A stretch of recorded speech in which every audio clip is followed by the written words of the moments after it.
ధర్మరాజ దశమి ప్రత్యేకత ఏమిటి? ఈ దశమికి ధర్మరాజ దశమి అని పేరు ఎలా వచ్చింది? ఇది యమధర్మరాజ దశమి. ఈరోజు ఉదయాన్నే నిద్ర లేచిన తరువాత స్నానాధికాలు ముగించుకొని దక్షిణ దిక్కుకు తిరిగే నువ్వులను తర్పణంగా యమాయ నమః అంటూ సమర్పించిన వారికి ప్రాణోత్క్రమణ సమయంలో వేదన ఉండదు, దేహాన్ని వదిలేసిన తరువాత నరక బాధ ఉండదు అని తెలియజేస్తారు. ఉదయం పూట పూజ చేసే సమయంలో తమలపాకులో పసుపు ముద్దను ఉంచి దమనంతో పూజిస్తూ యమధర్మరాజు యొక్క నామాలన్నింటినీ చెప్పుకోగలిగితే నీకు యమపురికి వెళ్ళాల్సిన అగత్యం ఏర్పడదు. ప్రాణోత్క్రమణ సమయంలో వచ్చేటువంటి కష్టములు కలుగకుండా కాపాడతాడు. అద్భుతమైన ఈ విజ్ఞానాన్ని నచికేత యమరాజ సంవాదం ద్వారా కఠోపనిషత్తు మనకు తెలియజేస్తుంది. నచికేతుడు వాజిశ్రవుని యొక్క కుమారుడు. గౌతముని యొక్క వంశానికి చెందిన వాజిశ్రవుడు యజ్ఞం చేస్తూ తన దగ్గర ఉన్నటువంటి మంచి గోవులను తన దగ్గరే ఉంచుకొని ఒట్టిపోయిన గోవులనన్నింటినీ దానం చేస్తూ ఉంటాడు.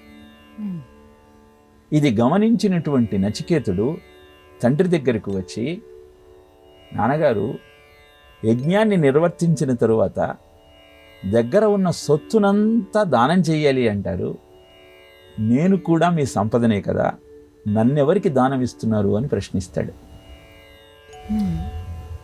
ఒకసారి వింటాడు, 2 సార్లు వింటాడు, విసుగు కలుగుతుంది వాజిశ్రవుడికి.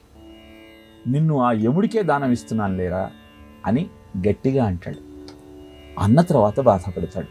ఎందుకంటే యజ్ఞాన్ని నిర్వర్తించిన తరువాత అనృతం ఆడరాదు, అబద్ధము చెప్పరాదు. కనుక ఇప్పుడు తప్పనిసరిగా దానం ఇచ్చినట్టే.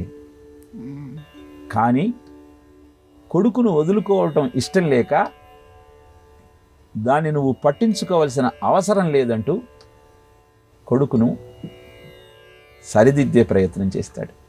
కానీ నచికేతుడు సత్యవాక్ పరిపాలకుడు, నీ మాటను నేను నిలబెడతాను అని యమపురికి వెళతాడు. 3 రోజులు యముడి దర్శనం కాదు. 3 రోజుల తర్వాత తన ద్వారం దగ్గర వేచి చూస్తున్న నచికేతుడిని చూచి, ఎందుకు వచ్చామని అడుగుతాడు యమధర్మరాజు. మా నాన్నగారు నన్ను మీకు దానం ఇచ్చాడు కాబట్టి నేను మీ సొత్తుని. లేదు లేదు, నువ్వు ఇంకా చాలా జీవితాన్ని గడపాలి, తిరిగి వెళ్ళమంటూ ఆజ్ఞాపిస్తాడు.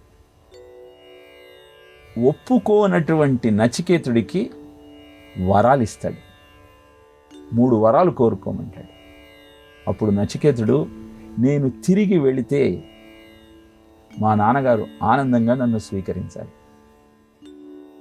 ఏ యజ్ఞం చేయటం వల్ల స్వర్గప్రాప్తి అవుతుందో ఆ యజ్ఞాన్ని నాకు వివరించాలి అంటే సరేనంటాడు యమధర్మరాజు. స్వర్గము అంటే భయము లేనటువంటి మానసిక స్థితి అని వ్యాఖ్యానించారు పెద్దలు. అంటే యముడికి కూడా భయపడకుండా, భయం అనేది జీవితంలో ఉండకుండా ఉండాలి అంటే ఎలాంటి యజ్ఞం చేయాలో నచికేతుడికి వివరించిన తరువాత, ప్రాణం వదిలేసిన తరువాత జీవుడు ఎక్కడికి వెళతాడు, ఆ ఆత్మజ్ఞానాన్ని ప్రసాదించమంటాడు. నీకేమర్థమవుతుంది ఈ చిన్న వయస్సులో? అది సాధ్యం కాదండి. ఎంత చెప్పినా వినకుండా ఉన్నటువంటి నచికేతుడి పట్టుదల చూచి అద్భుతమైన ఆత్మజ్ఞానాన్ని నచికేతుడికి బోధిస్తాడు. ఈ వివరం అంతా మనకు కఠోపనిషత్తులో చెబుతూ, ధర్మరాజ దశమి నాడు ఎవరైతే యముడిని ఈ విధంగా ఆరాధిస్తారో వారికి ఈ జ్ఞానం సిద్ధిస్తుంది అని తెలియజేస్తారు.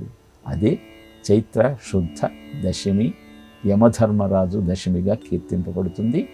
ఈరోజు యముడికి తర్పణమిచ్చి యముడిని పూజించగలిగితే ప్రాణోత్క్రమణ సమయంలోని వేదన, దేహాన్ని వదిలేసిన తరువాత నరక బాధ పొందాల్సిన అగత్యం ఏర్పడదు.